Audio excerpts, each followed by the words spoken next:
Good morning! Welcome to my channel! For today's video, pag-uusapan natin guys kung ano ba yung mas maganda mauna. Employer ba or mga requirements na hinihingi sa atin ng ating agency. I-share ko to sa inyo guys kasi na-experience ko to then ng aking kaibigan. Ganito kasi yun guys. Yung friend ko is, na-refer ko siya doon sa agency na in-applyan ko kasi nga mabilis yung process. Kaso, ang problema, magkaiba kami ng sitwasyon na pinagdadaanan ngayon. Kasi ako guys, ang ginawa ko noon is employer muna yung kinuha ko. Na-request ko sa agency na sabi ko, employer first po muna ako kasi may hinihingi silang amount na kailangan mong ibigay kapag mag-a-apply ka sa kanila. Pero yung amount na yun guys is hindi yun placement fee kasi wala namang placement fee yung papunta dito sa Hong Kong. So ang nangyari, yung kaibigan ko, payment first, yung nangyari sa kanya guys, nagbigay siya ng pera doon sa agency para sa kanyang TESDA and hanggang ngayon, 3 months na siya is wala pa siyang employer. Pero ang sabi ng agency sa kanya guys, meron ng prospect na employer na gusto siyang kunin. Dito kasi guys, depende sa employer mo kung kailangan ka na or hindi pa. Baka mamaya nagustuhan ka ng employer mo, nagustuhan ka ng employer na gustong kumuha sa'yo pero hindi ka pa naman masyadong urgent. Kaya kumbaga, naka-hold pa yung application mo. So, ako naman kasi in my case, employer first ako guys. 1 week nag-apply ako, employer first. Then, after kong makakuha ng employer, saka ako pumunta sa agency, saka ako nag-report at nagbigay ako nung bayad ko na pang TESDA. Kaya pag-usapan natin kung ano bang mas maganda, kung employer ba muna or mga requirements na hinihingi ng agency. Kasi kagaya niyan, nakapagbigay na siya ng pera, hindi na siya, para kumbaga, limit na yung pag-a-apply niya sa ibang agency kasi sayang na yung nagastos niya. Ang kanyang gagawin is mag-antay na lang talaga kung kailan siya magkakaroon ng employer. Sa aking case, parang mas naisip ko guys na mas maganda pala talaga na employer first yung dapat mong unahin compare sa pag-uuna mo ng mga requirements. Kasi kagaya niyan, kompleto na yung requirements mo, nakapag-TESDA ka na, nakapag-medical ka na sinasabi ng agency na ganun yung gagawin mo, pero wala ka pa namang employer. So, medyo nagpa-follow up na rin siya dahil 3 months na. Tinanong ko, sabi ko, ilang buwan ka na bang naghihintay? Wala ka pang employer. Sabi niya, magti 3 months na. Siyempre, tayo bilang nag-a-apply dito sa Hong Kong, gusto natin is urgent naman yung application natin. Kasi siyempre, kailangan na rin naman natin ng medyo malaki-laking salary. Kaya nga tayo nag-apply para makapunta dito, para mabilis tayong makapunta dito, mabilis tayong makapag-earn ng money. Pero yung case niya is 3 months na, wala pa siyang employer. Medyo sabi ko dun sa agent na naging agent ko rin dito is paki-follow up po sa agency kung ano na ang update. Hanggang ngayon wala pa silang reply.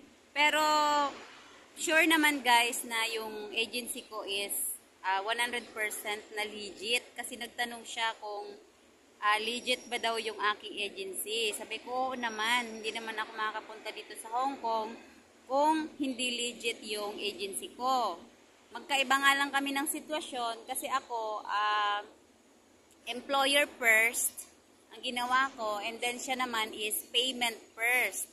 Parang ganun yung naging sitwasyon namin. Kaya sinishare ko sa inyo guys para meron kayong idea kung ano ba yung mas magandang unahin. Kung maghahanap ba muna kayo ng employer or mag-uuna kayo ng mga requirements. Kasi iba-iba yung mga patakaran ng agency natin dyan sa Pilipinas.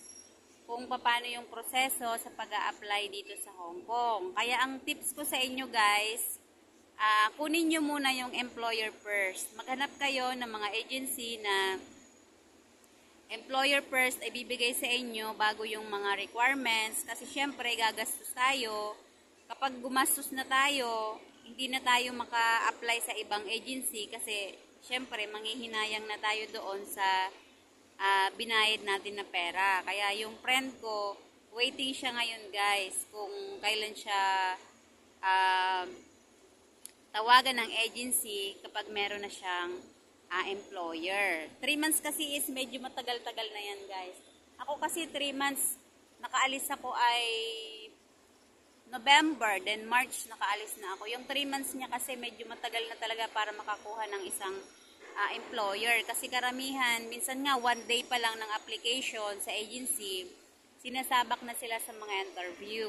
Pero sinabak na siya sa interview ng employer, wala pa lang feedback kung na-hired ba siya o hindi. Basta ang sabi lang ng agency sa kanya, antay-antay lang dahil meron namang kukuha sa kanya. Pero mas maigi na rin yung kahit paano naghihintay ka ng medyo matagal-tagal, basta worth it yung mapupuntahan mong employer dito sa Hong Kong na siguradong mabait naman. Mahirap kasi na ang tagal mo naghintay, tapos pagdating mo dito, hindi pala maayos yung magiging employer mo. Yun lang yung hindi maganda, okay?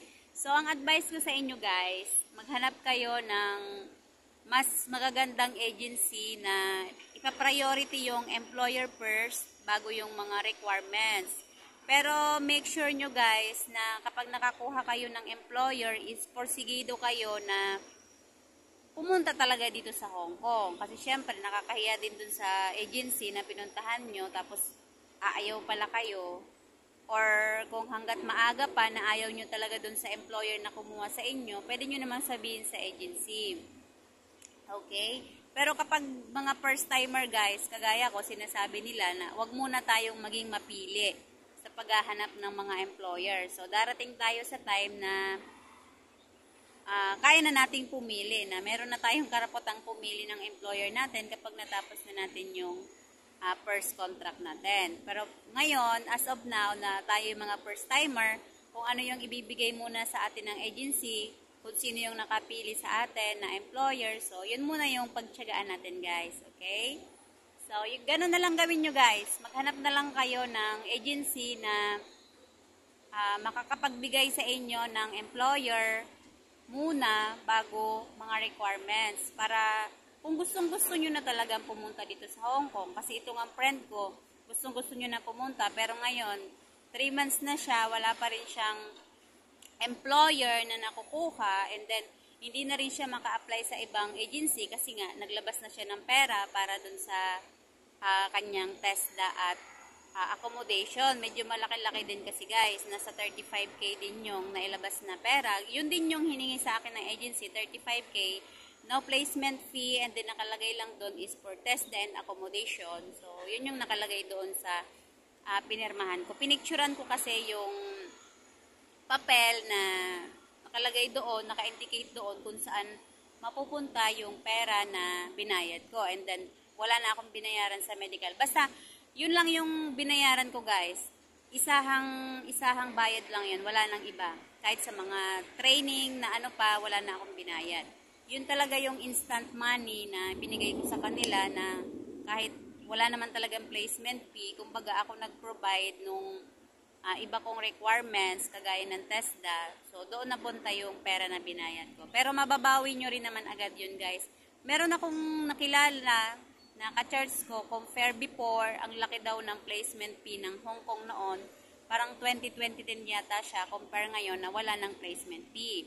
Pero depende sa agency mo kung ikaw ang magagastos ng sarili mong mga pag-aasikaso ng mga requirements. Okay? So, ganun na lang gawin nyo guys. Hanap na lang kayo ng agency na employer first. Saka na yung requirements. Pero be ready kasi medyo magastos talaga yung pag-a-apply dito sa Hong Kong. Hindi maiiwasan na maglabas tayo ng sarili nating pera.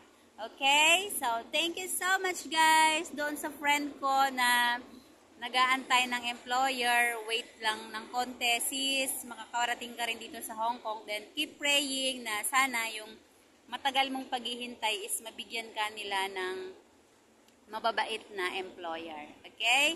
So, dahil day off ko today, nakapag-share ako sa inyo, guys. So, thank you so much for watching. Please, don't forget to like and subscribe my YouTube channel para lagi po kayong updated sa mga video na i-upload ko. Okay? So, thank you so much. Bye-bye!